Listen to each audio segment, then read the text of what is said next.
PTI के लोगों को काफ़ी ज़्यादोकोब किया जा रहा है, उनको प्रेशराइज़ किया जा रहा है। इवन लोगों के घरों के जाकर उनके पेरेंट्स को, उनके बच्चों को जो है तंग किया जा रहा है। किसी को फिजिकली हैरेस कर रहे हैं, किसी को मेंटली, हर तरीके से इनको ज़्यादोकोब करने की कोशिश की गई। इमरान खान का मुकाबला नहीं है। और सारी बात यह है कि ये सारी नवाज शरीफ 4 बार, जरदारी 5 बार, मौलाना फजल रहमान पशीन पहुंच गया अपने इलाके से लड़े ना इलेक्शन। ये अपने इलाके से क्यों नहीं लड़े?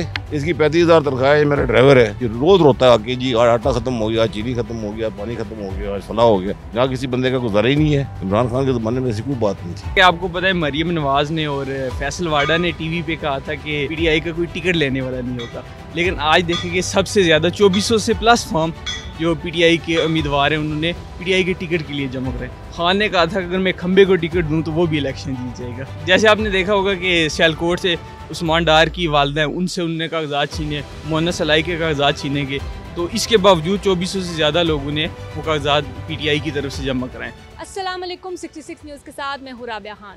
जैसा कि आप जानते हैं मुल्क भर में किस तरीके से इलेक्शन के हवाले से भागदौड़ चल रही है और पीटीआई के मेंबर्स पे किस तरीके से तशद्दुद किया जा रहा है। कहीं उनसे नॉमिनेशन फॉर्म छीने जा रहे हैं और कहीं उनके घरों पर रेड किया जा रहा है। मगर इस सब के बावजूद पीटीआई की जानिब से सबसे ज़्यादा नॉमिनेशन फॉर्म फिल करवाए गए, जिसकी तादाद 2400 से ज़ायद है।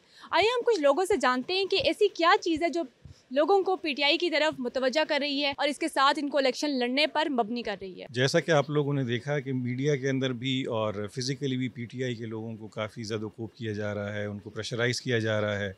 इवन लोगों के घरों के जाकर उनके पेरेंट्स को, उनके बच्चों को जो है तंग किया जा रहा है। किसी को फिजिकली हैरेस कर रहे हैं, किसी को मेंटली, हर तरीके से इनको ज़्यादोकोब करने की कोशिश की गई है।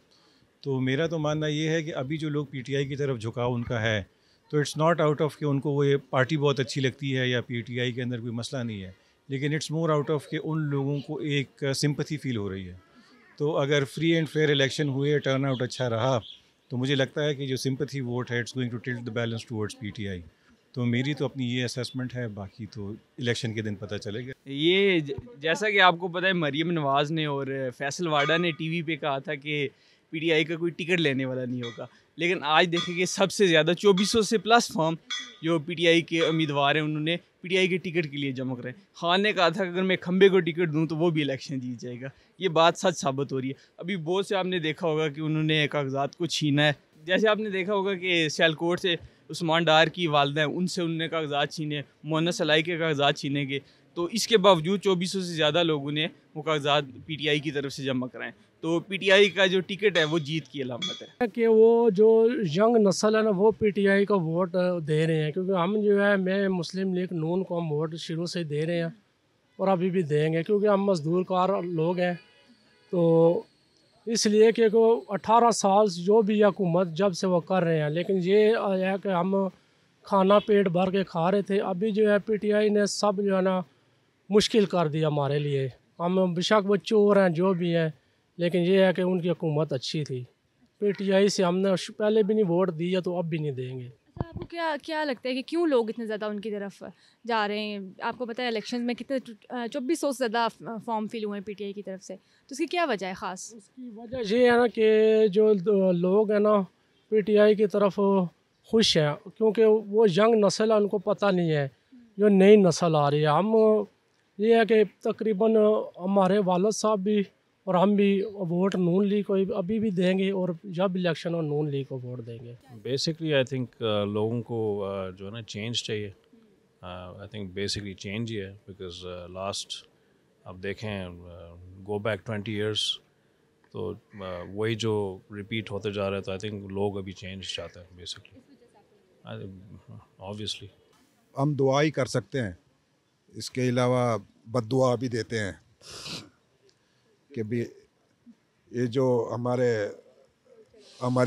जो कंपनी वाले लोग हैं इनको बस अल्लाह भी हदायत नहीं दे रहा अभी तक। बहरहाल वो किसी वक्त तो पकड़ा होती है ना, खुदा की पकड़ बहुत ख़तरनाक चीज़ है, किसी वक्त भी पकड़ी जाए। अच्छा, आपको क्या लगता है कि क्यों लोग इतने ज़्यादा मतलब पीटीआई की तरफ इलेक्शन लड़ने के लिए मबनी हो रहे हैं? इसकी क्या आपको क्या ख़ास वजह लगती है? भाई लोगों इतने 40-45 साल से लोग इतने डेस्परेट हुए हुए, इतने अरसे से खा पी रहे हैं और फिर कहते हैं जी मौका दो हमें। तो अब वैसे मौके की बजाय शर्म आनी चाहिए उनको। इमरान खान का मुकाबला नहीं है। और सारी बात यह है कि ये सारी ऐसी नवाज शरीफ 4 बार, जरदारी 5 बार, मौलाना फजल रहमान पशीन पहुंच गया अपने इलाके से लड़े ना इलेक्शन। इमरान खान को तो छोड़ें, ये अपने इलाके से क्यों नहीं लड़ रहे?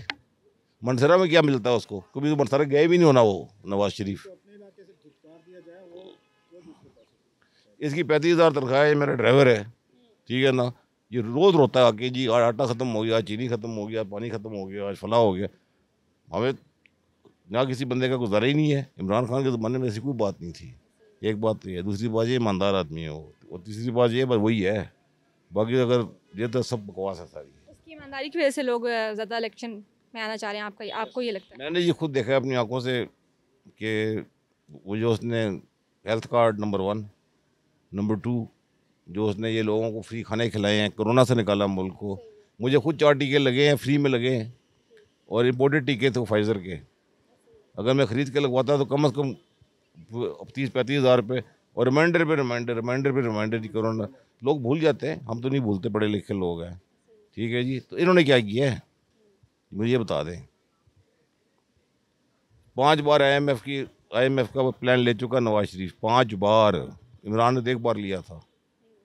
तो बाजवा किधर गया रमी 12.5 रुपये खा के? PTI तो इस वजह से अच्छी है कि ये इन्होंने जितने भी काम किए हैं सारे ये इन्होंने अच्छे किए हैं, और हम तो फ़ैन भी खान साहब के हैं, तो ये बहुत अच्छे हैं, हमें पसंद हैं। मतलब वही चेहरे, वही सब कुछ से तंग आ चुकी है, इसलिए हम खान को चाहते हैं। खान का विजन दूसरा है, खान अच्छा लेके आएगा, हर चीज़ अच्छी करेगा। बाकी आपको पता ही है नवाज शरीफ साहब तो वज़ीर आज़म बन के ही आए हैं वहाँ से, ऐसे तो आए नहीं है वो। अब वज़ीर आज़म जब बन के आए हैं तो उन्हीं को बनने, तो आप क्या कह सकते हैं। मतलब खान का वोट है भी, अब जिस तरह ये कर रहे हैं कि कागज़ नहीं जमा कराने दे रहे, ये नहीं कर रहे, वो नहीं कर रहे, ऐसा ही होगा फिर। अब खान साहब क्या करें फिर? अब आपको पता ही है वज़ीर आज़म आपका नवाज शरीफ ही है। फिर आप मान ले इस बात को, मतलब उनको हम पे मुसल्लत किया जा रहा है। अब वो लाडला कहा जा रहा है या उसको कुछ भी कहा जा रहा है, तो आपको क्या मसला है? उनको कहा जा रहा है जो भी कहा जा रहा है, उसमें तो इशू नहीं होना चाहिए वो कोई भी। मेरा पर्सनल ओपिनियन ये है, क्योंकि जो पार्टी के जो हेड हैं वो राइट नाउ मतलब बिहाइंड द बार्स हैं, तो उसकी जो वजह है कि कोई उनकी सेंट्रल एग्जीक्यूटिव कमेटी नहीं है, जिसकी वजह से हर कोई अपना इंडिपेंडेंट लड़ना चाह रहा है, तो ये एक रीज़न हो सकती है। एंड उसके अलावा अगर सेंट्रल कमेटी उनकी अवेलेबल होती तो फिर ऑब्वियसली जितने सीट्स होती उतने ही कैंडिडेट लड़ते। PTI के साथ ज़ाहिर नाइंसाफ़ी हो रही है इतने अरसे से, और ये एक 1 साइडेड इलेक्शन जिताया जा रहा है पहले से ही प्लान करके नवाज शरीफ और उस नून लीग को।